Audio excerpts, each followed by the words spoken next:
ये हवाएं चीख रही थी, बादल गरज रहे थे और बिहार के उस पवित्र मिट्टी में एक सितारा जन्म ले रहा था।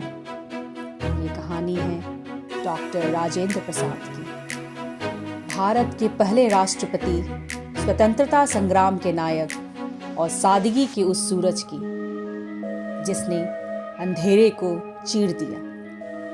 एक छोटे से गांव से शुरू हुई ये यात्रा राष्ट्रपति भवन तक गूंजी। सुनिए उस महान पुरुष की अनमोल और अनकही गाथा।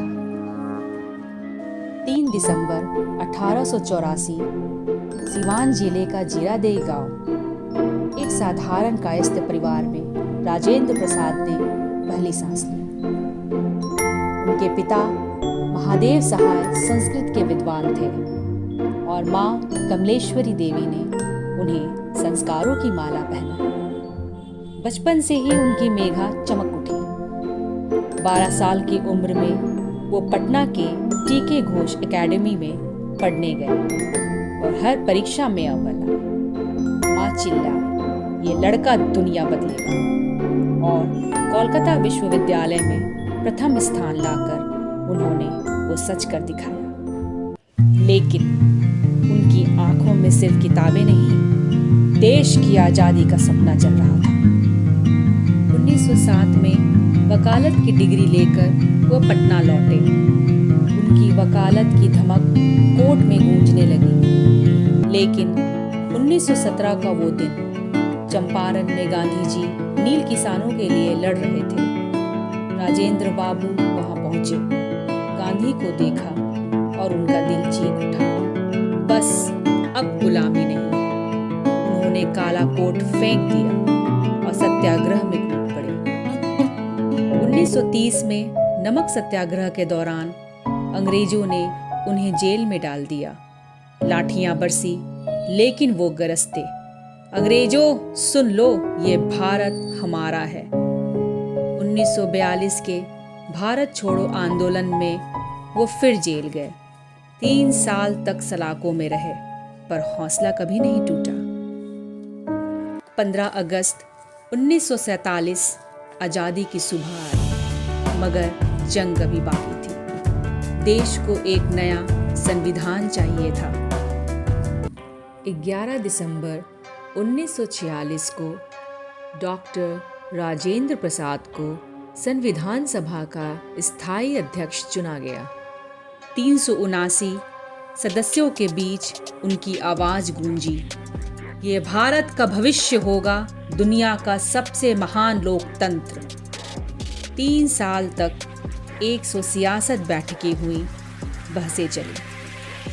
26 नवंबर 1949 को संविधान तैयार हुआ। वो बोले, ये सिर्फ कागज नहीं, भारत की आत्मा है।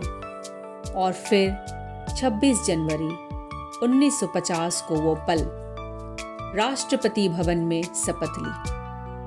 भीड़ उत्साहित हो गई और तालियां गूंजी। वो बोले, मैं राजा नहीं, इस देश का पहला सेवक हूं। राष्ट्रपति बने, लेकिन दिल वही गांव का। 1952 से 1962 तक 10 साल राष्ट्रपति रहे, पर कभी ऐश्वर्य नहीं अपनाया। धोती कुर्ता पहने वो गांव में पहुंचते। 1960 में जब बिहार में भयंकर बाढ़ आई, हजारों बेघर हुए, तो उन्होंने कहा, मेरा सब कुछ आपका है। अपना 1 महीने का वेतन 10,000 रुपए दान कर दिया। एक बार राष्ट्रपति भवन में बगीचे की मिट्टी देखकर बोले, ये बिहार की मिट्टी जैसी है, मुझे यही सुकून मिलता है। उनकी सादगी ऐसी कि विदेशी मेहमान भी छुप गए। 13 मई 1962 को सर्वपल्ली राधाकृष्णन के भारत के दूसरे राष्ट्रपति के रूप में कार्यभार संभालने के 2 दिन बाद राजेंद्र प्रसाद ने राष्ट्रपति भवन को हमेशा के लिए छोड़ दिया और ट्रेन से पटना चले गए तथा बिहार विद्यापीठ में रहकर जनसेवा करते हुए अपना जीवन व्यतीत करने लगे। भारत चीन युद्ध छिड़ने पर 80 वर्षीय इस महान पुरुष ने अक्टूबर 1962 में गांधी मैदान में एक विशाल जनसभा में राष्ट्र को चीन को हराने और मातृभूमि की रक्षा करने का आह्वान किया था।